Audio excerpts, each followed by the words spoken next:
We had been saving for 5 years. Every bonus I earned, every tax refund we received, every extra dollar after rent and bills and groceries, Eric and I tucked it away into a joint account we named Future Home. It was our ritual. Friday nights, we'd pour a glass of wine and talk about what it would look like. Wraparound porch, kitchen island big enough for dinner parties, 3 bedrooms, maybe 4 if we wanted room for guests or something unexpected. By the time we hit $60,000, it felt real, tangible. We booked a weekend to tour homes. I printed out a spreadsheet with square footage and neighborhood walk scores. I even called my mother and told her to start shopping for porch furniture. That Friday, Eric came home with takeout and a tightness in his eyes I didn't recognize. He waited until we'd finished eating. Then he said it casually, like he was telling me he'd forgotten to pick up the dry cleaning. I gave the house money to Mark. I blinked. What? He needed a loan to open the restaurant. The Mediterranean fusion concept we talked about. I stared at him, waiting for the part where he said, "Just kidding." It never came. "He's your brother," I said slowly. "But that was our house." Eric didn't look guilty. He looked defensive. "It's not like it's gone. He'll pay us back." But he wouldn't. I knew it. Everyone knew it. Mark had opened 3 failed businesses in 7 years. The only consistent return he gave was disappointment. "You didn't even ask me," I said. Eric sighed as if my disbelief was the inconvenience. It was urgent. You would have said no. He was right. And that's when I knew. This wasn't just about money. This was about trust, about who he prioritized, about how much of myself I'd handed over while believing we were building something together.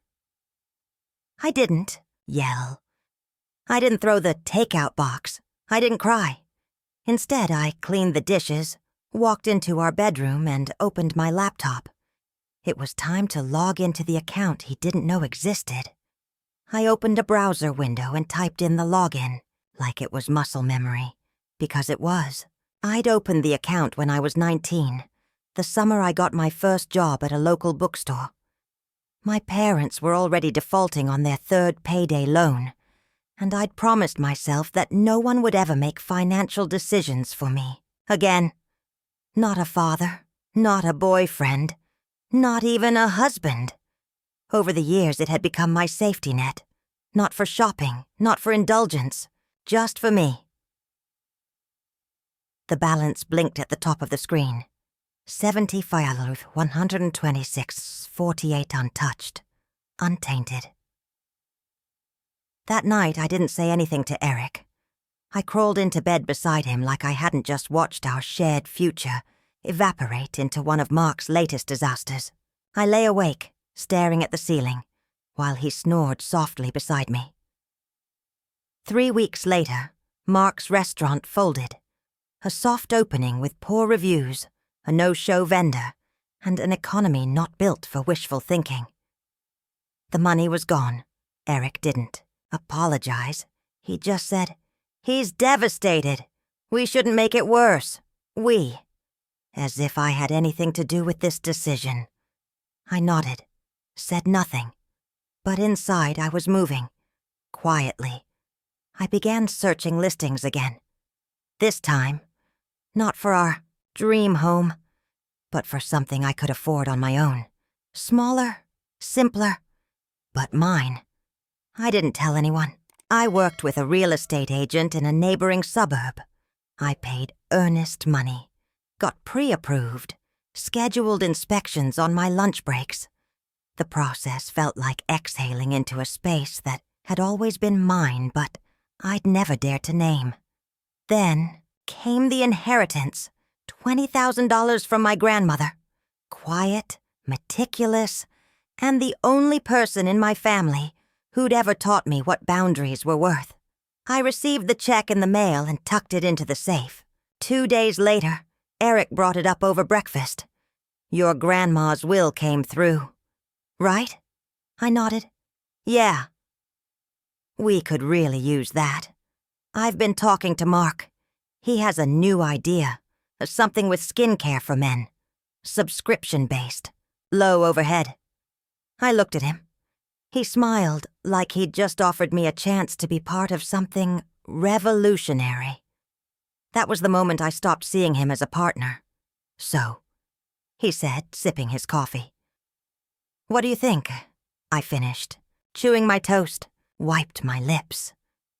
I think you should clear your calendar Friday night, I said. There's something I want to show you.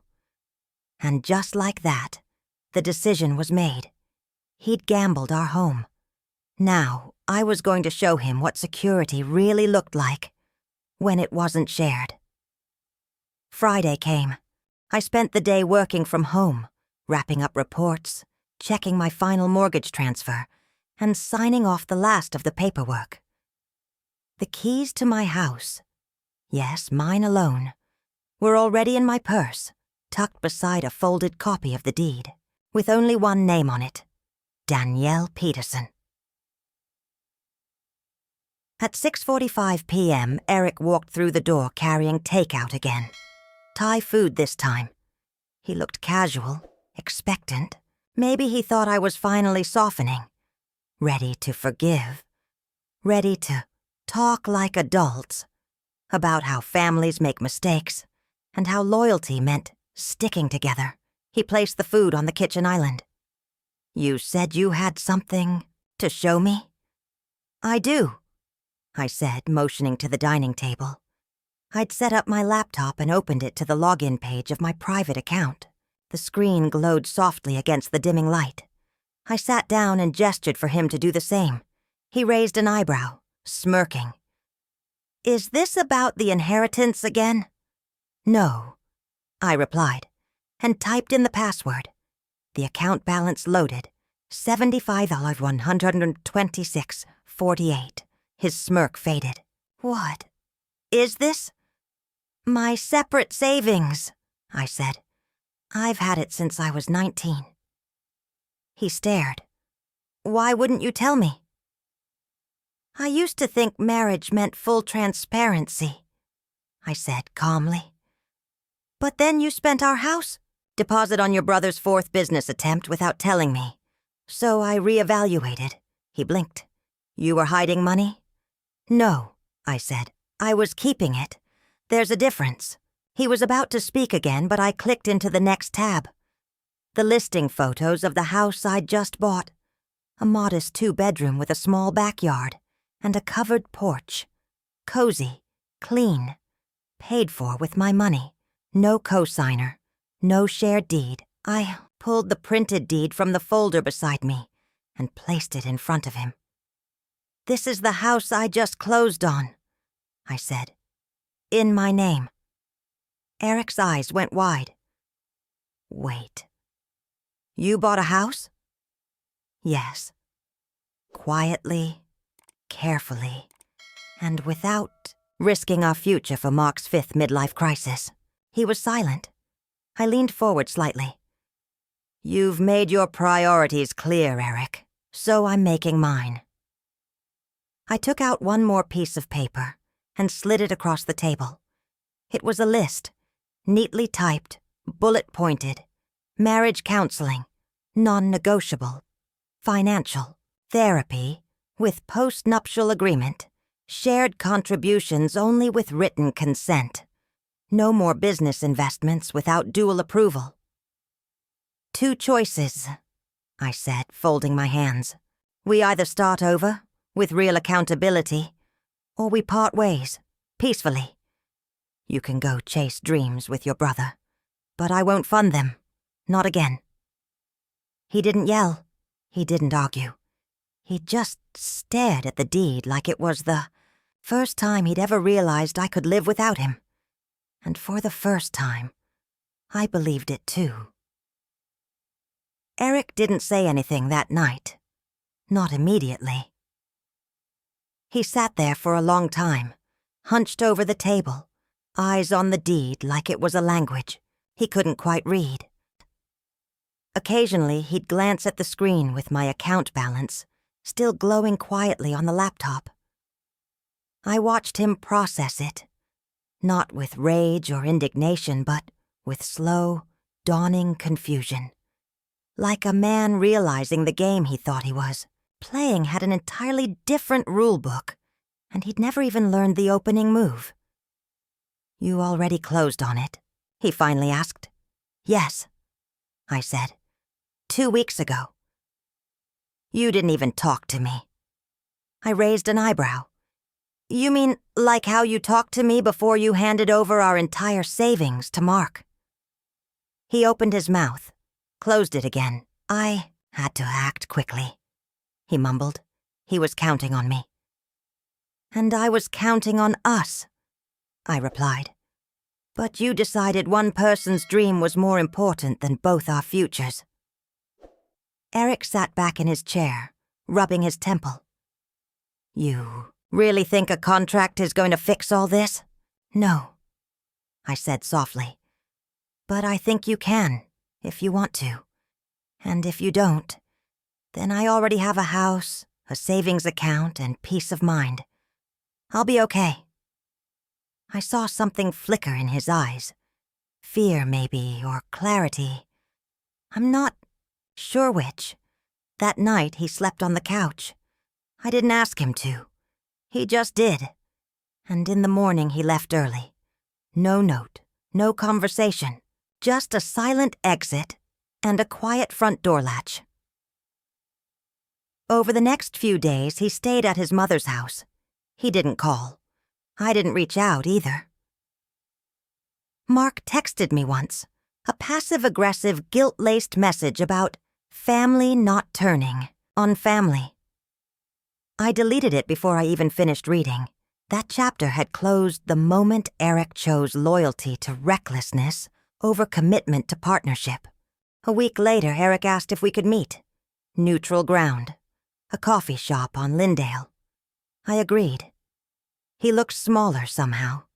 Not physically, but emotionally. The weight of disappointment had pulled his shoulders forward, his voice down. "I've started seeing someone," he said. My chest tightened. "A therapist," he added quickly. "A financial therapist." I let out a breath I didn't realize I'd been holding. He took a folded paper from his coat pocket and placed it on the table. It was a signed copy of the post-nuptial agreement I'd drafted, with a few additions.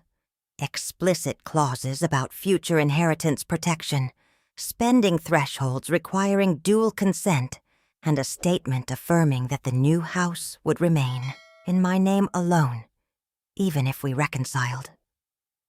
"I don't want to lose you," he said. "But I get it now. I can't ask you to carry the cost of my loyalty." For the first time in months, I looked at him without anger, only relief. "Then let's start there," I said.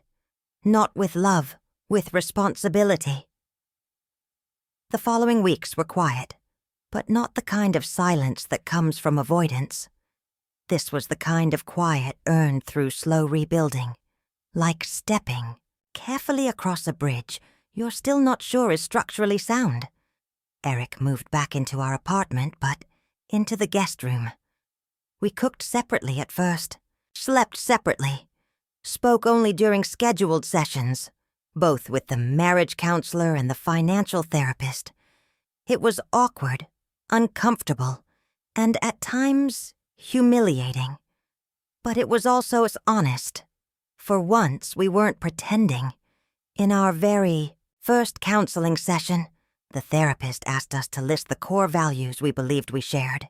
Eric said, "Trust, loyalty, family." I said, "Transparency, partnership, boundaries." We looked at each other. Surprised. The therapist nodded. "That gap you're feeling? It's not because you stopped loving each other. It's because you assumed you meant the same things when you said the same words." That stuck with me. So we started redefining everything.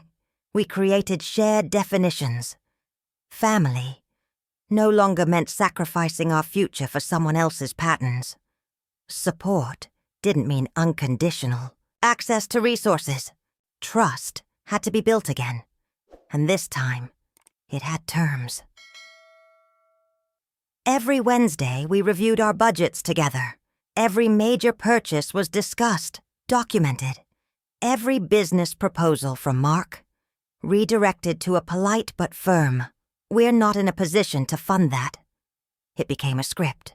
Eric memorized it. He slipped once, forwarding me a really promising pitch from Mark for a subscription-based custom sock company. I didn't react. I simply asked, "Do you remember Clause 3B of our agreement?" He did. He apologized, and that was the last pitch I ever heard about.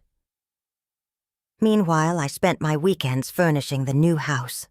Not extravagantly, but intentionally. A table big enough for dinners we'd earn.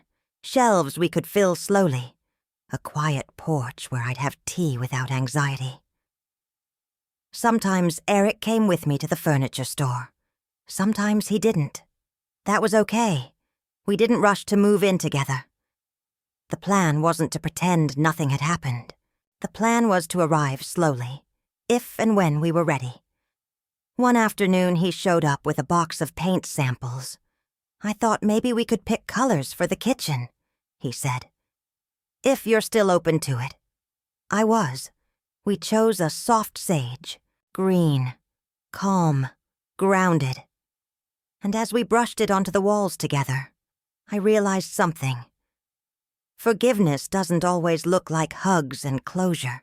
Sometimes it looks like painting the kitchen walls of a house you bought to protect yourself, with someone who finally understands why you had to. 6 months after the night I laid everything out on the table, my account, my deed, my boundaries, we moved in together, not as a reset, as a redesign. The house was smaller than our original dream, but it held more honesty in its walls than any mansion ever could. It had 2 bedrooms, one of which we kept as an office, with double locks on the filing cabinet and a shared financial spreadsheet pinned to the wall. Not romantic, maybe, but real. Eric didn't complain. He asked to contribute to the mortgage. I agreed. Under the terms of the post-nuptial agreement, my name remained the only one on the deed. But each month he deposited his share into a separate account labeled Joint Contribution, Non-Title Holder. Our financial therapist had coined the phrase. I liked it. It was boring, specific, and impossible to manipulate. In the evenings we cooked together again. Though he never assumed I was making dinner. He asked. He offered. Sometimes we split the work. Sometimes we ordered out. I stopped feeling like I had to perform gratitude for things that should have been foundational. He stopped treating my savings like a family slush fund. One night, while unpacking books, he found an old envelope with our initial home budget sketches. A wrinkled piece of notebook paper with columns and hopeful math. Down payment, closing costs, furniture allowance, porch swing fund. Eric stared at it for a long moment. I really screwed this up, didn't I? He asked quietly. I sat beside him, took the paper from his hands and smoothed the crease down the middle. You did, I said, but you also showed up afterward. Most people don't. He nodded. No excuses, no justifications, just presence. In the weeks that followed, something shifted, not just between us, but within me. I no longer felt like I was carrying both of us, and that made room for other things. I started offering financial literacy coaching at a local non-profit on Saturdays. Young women, newlyweds, first-gen professionals trying to unlearn generations of shame. I told them my story. Not all of it, but the parts that mattered. You're not selfish for protecting yourself. You're not cruel for having a separate account. You're not broken because someone you trusted made reckless decisions with your future. They listened. They nodded. Some of them cried. And I knew then. I wasn't just rebuilding a marriage, was rebuilding myself. Spring came early to Minneapolis that year. The trees outside our new home bloomed faster than I expected, lining the sidewalk with soft pink petals that clung to shoes and window panes. I sat on the front porch most mornings with coffee in hand, watching the city wake up. It was a small ritual, but it had become mine. Undisturbed, unshared, unassumed. One morning, Eric joined me. He didn't speak right away, just sat beside me, offering the silence we'd both come to understand was sometimes more healing than words. Then he said, "You know what I've been thinking about?" I glanced at him. "That night. The night you showed me the house, the account, the list of options." He paused, then looked down. "I think that was the first time I realized you could actually walk away from me." I didn't interrupt. "And not because you wanted to," he added, "but because you knew you had to. If I didn't change." I took a sip of coffee. "You're right. I did." He nodded slowly. "I think that saved us." I didn't say anything. I didn't need to. Some acknowledgments don't require applause. Just quiet truth, settling where it belongs. Later that week, our financial therapist signed off on our progress with one line. "You're not just managing money. You're finally managing power. Together." It was the most accurate thing anyone had said to us in a year. That weekend, we invited a few friends over for dinner. Nothing extravagant, just roasted vegetables, crusty bread, a bottle of wine. During dessert, someone asked, "Do you miss the old house plan?" Eric glanced at me. I smiled. "No," I said. "That dream cost too much. After they left, we cleaned the kitchen side by side. He dried. I washed. And I realized that for the first time in a long time, I wasn't protecting myself from Eric. I was protecting something with him. Our boundaries, our choices, our future. Rebuilt, not from forgiveness, but from foundation. He bet everything on his brother. I bet quietly on myself. And when the dust settled, I wasn't the one who lost the house. I was the one who built it. And that's how I learned that sometimes love needs limits. That trust doesn't mean blind sacrifice. And that security isn't selfish. It's sacred. What would you have done if your partner gambled your future away? Tell me in the comments. Tap like. Subscribe for more calm, real justice stories. And share this with someone who needs a reminder. Protecting yourself is never betrayal.